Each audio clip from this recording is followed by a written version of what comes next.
Hello po sa inyong lahat mga ka-crypto. Ako po si Pinoy Crypto Trader at sa video na ito ay atin pong pag-uusapan ang tungkol sa balitang ito kung saan ang sabi rito ay Cardano founder Charles Hoskinson reveals why crypto matters in choosing next US President. Kaya ayan, ang founder po ng Cardano na si Ginoong Charles Hoskinson ay naglabas po ng kanyang pahayag tungkol dito sa paparating na eleksyon. Yan, election po ng presidential election po ng bansang US kung saan ay magkakaroon daw po ito ng impact sa mga cryptocurrency. Kaya napakahalaga daw po na piliin yung tamang magiging presidente ng bansang US. Kaya ayan, syempre maging tayo rito sa Pilipinas or kahit na yung mga nasa ibang bansa na nag-i-invest sa mga cryptocurrency ay maapektuhan na rin. Apektado na rin po tayo rito kasi magkakaroon po talaga ng impact. Yan yung kung sino ang sunod na magiging presidente ng bansang US ay magkakaroon po yun ng impact sa presyo ng mga cryptocurrencies or ang buong maapektuhan po ang buong crypto market. Kaya ayan, bago po tayo magpatuloy ay nais ko lamang po munang bigyang linaw ang aking disclaimer kung saan ang nilalaman po ng video na ito ay hindi po ito isang financial advice. For education and information purposes lamang po ang layunin nito. Maliban po dito ay nais ko na rin pong magbigay babala na wala pong kahit anumang group chat ang Pinoy Crypto Trader.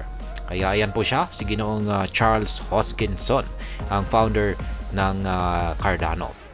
At ako po ay sumasang-ayon na talagang makakaapekto po talaga kung sino yung sunod na uupo na presidente ng bansang US. Katulad na lamang po ngayon, ang Biden administration ay talagang naghigpit po sila pagdating po sa mga cryptocurrency. Pero yan, sa bansang US lamang po yan. Pero naapektuhan po ang buong crypto market. Meron po silang yan, yung kanilang US SEC ay talagang hinabol po lahat ng mga cryptocurrency sa bansang US. At syempre, naramdaman po natin yan, yung impact niyan sa presyo ng mga cryptocurrencies. Maski yung hinabol lamang po nila ay yung mga yan, yung mga nasa bansang US. Katulad na lamang po ni Binance, yan, isa lamang po yan sa kanilang mga hinabol. Si Ripple, ayan. Tsaka marami pang iba. Kaya, ayan, yan po yung mga ilan lamang sa mga epekto ng pamamalakad ng yan, yung mga may matataas na katungkulan sa bansang US. Kaya syempre, yan yung kung sino yung bagong mauupo na administration ng bansang US ay nasa kanila po kung maghihigpit po sila, kung itutuloy po nila ang paghihigpit sa mga cryptocurrencies or luluwagan nila ito. Kaya ayan, atin pong alamin ang opinion or pahayag ni Ginoong Charles Hoskinson dito. Charles Hoskinson, the founder of the cryptocurrency platform Cardano, has expressed concerns over the impact of President Joe Biden's policies on the cryptocurrency industry. Hoskinson criticizes the current administration for taking measures that he perceives as harmful to the sector. Kaya ayon po kay Ginoong Charles Hoskinson ay yung pamamalakad daw po or trato daw po or yung mga pulisiya ng Biden administration pagdating sa mga cryptocurrency ay nakakasira po ito dito sa sector, sa cryptocurrency sector, or nakakasama po ito. Kaya ayan, kung magpatuloy po ito ay isa po itong threat. Kaya kung magpatuloy po ito ay ayan, medyo magkakaroon po talaga ng problema ang industriya ng cryptocurrency. Kaya ayan nga yung pagdating sa mga exchanges ay ayan, yung US SEC ay hindi po sila bigo po silang makapagbigay ng tamang regulation. Ayan, yung nangyari nga kay Ginoong Changpeng Zhao, ang founder ng Binance, ay ayan, nag-request po sila ng malinaw na patakaran kung ano ba yung talagang dapat na sundin ng Binance sa bansang US.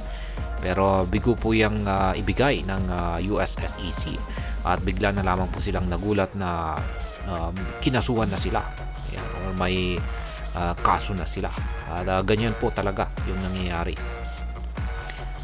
At yan, Charles Hoskinson argues that the Biden administration approach to regulating cryptocurrencies has not only hindered the growth of the industry but has also alienated a significant portion of American crypto holders. Kaya yan na nga, yung industriya ng cryptocurrency ay talagang nakakaranas ng struggle sa kanilang paglago.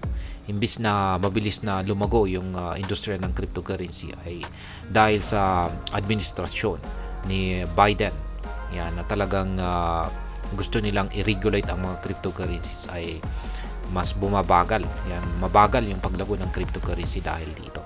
At maliban po rito ay marami na rin pong mga American crypto holders ang na-alienated. Ibig po sabihin ay nahiwalay daw po sila. Kaya nahihiwalay sila. Kaya yan po ang ibig sabihin yan.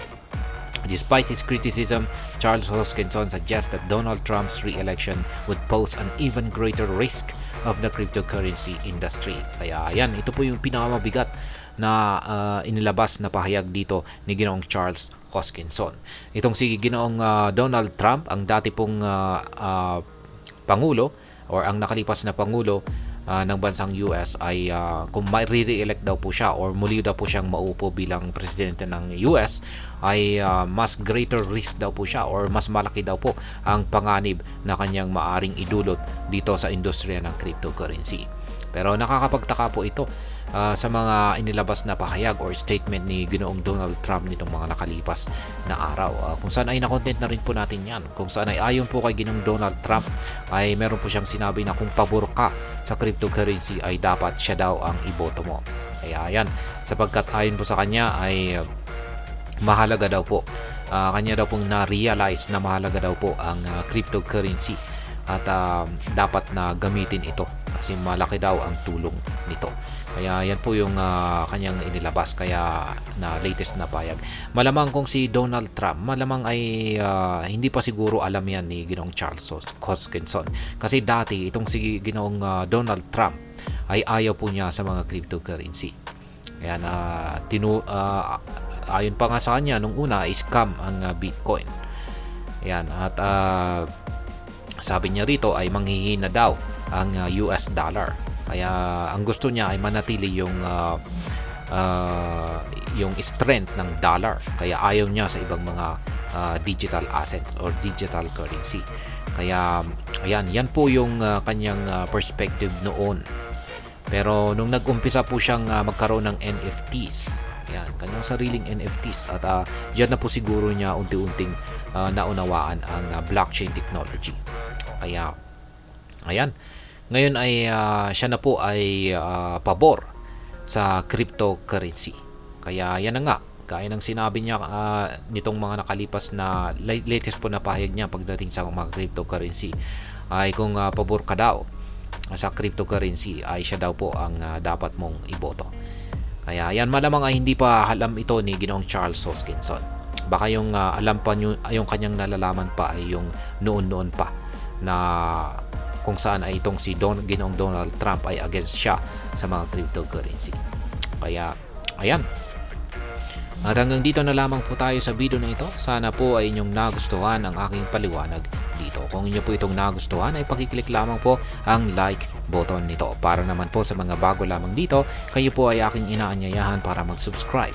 Pakiclick na rin po ang bell icon nito dahil ito po ang siya magsisilbing notification nito sa mga bago kong videos na akin pong ina-upload sa aking YouTube channel na ito. Marami pong salamat sa panonood. Ingat po tayo lagi at God bless po sa ating lahat.